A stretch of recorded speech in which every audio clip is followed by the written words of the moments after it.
આશા medical college Chandkheda ખાતે SMS multi speciality hospital, ત્યાં પણ હું ડીન છું.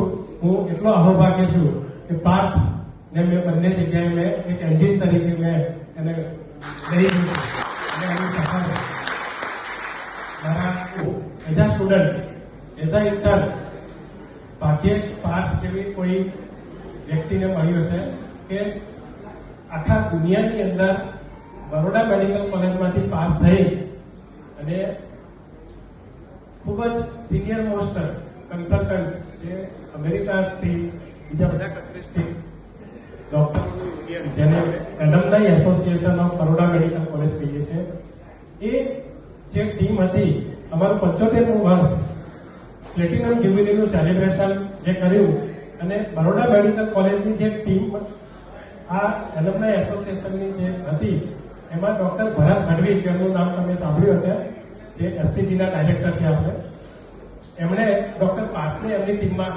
બોલાવી અને ટોટલ નેતૃત્વ એમને એમના હાથ નીચે કરેલું. અને સૌપ્રથમ પાર્થની વાત કરું તો પાર્થની જે વસ્તુઓ ખૂબીઓ જે મને ગમે છે એની વાત કરીશ. એક તો એની વ્યક્તિત્વની વાત કરીશ તો ઘણો જ સૌમ્ય, સરળ અને મિલનસાર વ્યક્તિત્વનો માલિક છે. દરેકે દરેક વસ્તુ ઉભરાય છે એના. સૌથી સારો ગુણ જે ગુજરાતીમાં કહેવત છે, નમે તે સૌને ગમે. તો પાર્થને તમે જોયા હશે કે 500 માણસ હોય, 5000 માણસ હોય, 100 માણસ હોય, કોઈ ના હોય, અમારા ઘરે પણ જ્યારે પણ આવે તો પાર્થ પહેલા પગે પડે. તો સૌથી સારો ગુણ જે બધા જ ગુરુનો આદર્શ માને, દરેકને દિલથી માને અને બધાને પગે પડે. કહેવાની જરૂર ના પડે કે પગે પડો. બીજું જે નેતાગીરીના ગુણ અથવા લીડરશિપ ક્વોલિટીમાં છે, પ્રભુત્વ વાત છે. એટલી સરસ શાયરી બોલે, એટલું સારું સ્ટેજ પર બોલે, એનું સ્ટેજ અપિયરન્સ ઇઝ એક્સેલન્ટ. કોઈ પણ જગ્યાએ પાર્થ બોલવા ગયો હોય અને પાછો પડે એવું પોસિબલ જ નથી. એક સમય અમે ના જવાના તો કહી દઈએ કે અમારી જગ્યાએ પાર્થ જશે ને પાર્થ રિપ્રેઝન્ટેશન કરશે અને હંમેશા અમારા માટે સન્માન લઈને આવ્યો છે. So we are always thankful to Parth કે અમને આટલી સારી હેલ્પ. બીજું, મિત્રતા માટે હંમેશા એ તૈયાર હોય. તમે અત્યારે પણ જુઓ કે દરેક મિત્રો બોમ્બેથી, વડોદરાથી, અમદાવાદથી દરેક મિત્રો આવ્યા છે. એટલા માટે સ્પેસિફિકલી આવ્યા છે કે પાર્થે એમને સામે એટલી બધી મદદ કરી છે. ઇવન અમે ટીચર્સ પણ એટલા માટે આવ્યા છીએ કે પાર્થે એક વિદ્યાર્થી તરીકે અમને એટલો બધો સપોર્ટ કર્યો છે કે અમે લોકો એના માટે ગમે ત્યાં આવવા માટે તૈયાર છે. ગમે ત્યારે બોલાવે તો પાર્થ અમે તમારા માટે રેડી. કોલેજમાં તમે હમણાં આવો ને એવું કહો ને મારે ડોક્ટર પાર્થને મળવું છે, કદાચ જ 2 જણ કહેશે હા અમે ઓળખીએ છીએ. એવું બોલો અદ્રૈજ્યા ક્યાં છે, જો 500 લોકો ઉભા ના થઈ જાય. સ્ટુડન્ટ ડીના લીધે દરેક CR નું ઇન્ટરેક્શન મારી સાથે બહુ હોય. He was the class representative, જે 5 વર્ષ છે. બહુ CRs યાદ રહ્યા છે.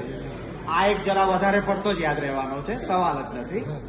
પણ એ લીડરશિપની ક્વોલિટીઝમાં યસ, નમતું, કોઈ દિવસ ઊંચા અવાજે, ઇવન વાઇબ્રન્ટ કે પછી કે એક્ઝામ પીરિયડ, એની ટાઈમ, એક વસ્તુ હંમેશા I can like bet on it કે કોઈ દિવસ મેં એને મોટા અવાજે, ઊંચા અવાજે, ગુસ્સામાં ડિસ્ટર્બ જોયો નથી. અને જ્યારે પણ પેલું પરીક્ષા વાળું જે રાહુલ સર બોલ્યા, આનું એટેન્ડન્સ વાળું મને થોડું લાગે કે પણ અદ્રૈજાનું એવું છે ને કે ક્લાસમાં ના હોય તો પણ એની એટેન્ડન્સ હોય.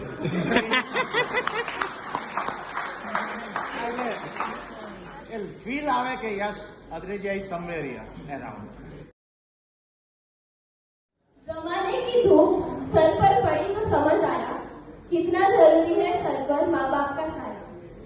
आम तो दुनियाની નજરમાં ઘણો સક્ષમ છું, પણ આ 2 મહાસાગરનું ઋણ ચૂકવવામાં અસક્ષમ છું. એક પિતાના પરસેવાનું અને બીજા માતાની મમતાનું. આજે મધર્સ ડેના ખાસ અવસર પર મિસિસ મીના અદ્રેજા અને police sub inspector Mr Manoj અદ્રેજાને વિનંતી કરીશ કે સ્ટેજ પર આવીને બે શબ્દ બોલે. પોલીસની નોકરી કરું છું, મને બોલવાની આદત ઓછી છે, પણ 2 શબ્દ કહીશ. દરેક મા બાપ આવા પાર્થ જેવા દીકરા દીકરીઓની અપેક્ષા રાખે, આશા રાખે તે સ્વાભાવિક છે.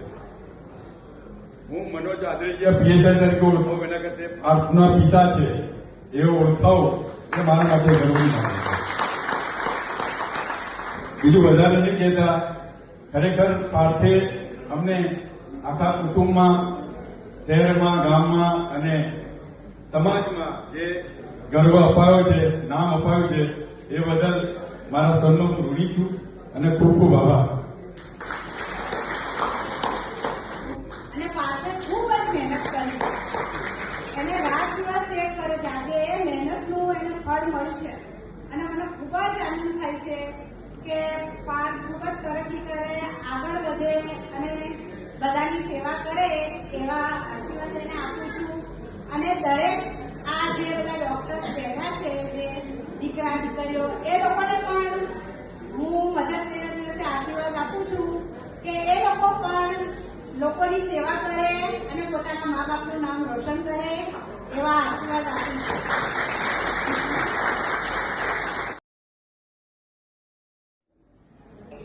ભાઈ બહેનનો સંબંધ અરીસા અને પડછાયા જેવો હોય છે. અરીસો ક્યારેય ખોટું નથી બોલતો અને પડછાયો ક્યારેય સાથ નથી છોડતો. હું ઇન્વાઇટ કરીશ ફિઝિયોથેરાપિસ્ટ ડોક્ટર નિરાલી અત્રેજાને સ્ટેજ પર આવીને બે શબ્દ બોલશે. એકેડેમિક કહી શકીએ કાં તો લાઈફના લેસન્સ કહી શકીએ. He was always beside me like a shadow. એમ કહેવાય ને કે શેડો એવી રીતે હંમેશા મારી પાછળ જ ઉભો રહ્યો છે. મમ્મી પપ્પા તો હતા જ મારા સપોર્ટમાં, બટ જ્યારે મારે કંઈ પણ કામ હોય કે ઇવન નાનામાં નાનો ડાઉટ હોય કે બરોડા બી હોય ને, તો મારી માટે હંમેશા એની જોડે ટાઈમ હોય જ. ઇવન હું આવું બી કહી શકું કે વન લખતા બી એને મને શીખવાડ્યું છે અને મેં એને લાઈક બધી જ રીતે જોયો છે.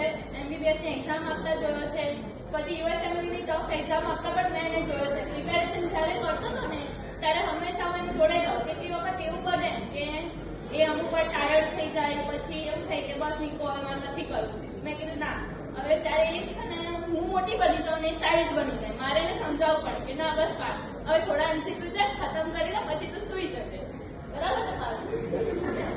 એને સક્સેસ મળ્યું છે તો હું એના પર બહુ જ પ્રાઉડ ફીલ કરું છું અને મને પ્રાઉડ ફીલ થાય છે કે મારી બેન છું.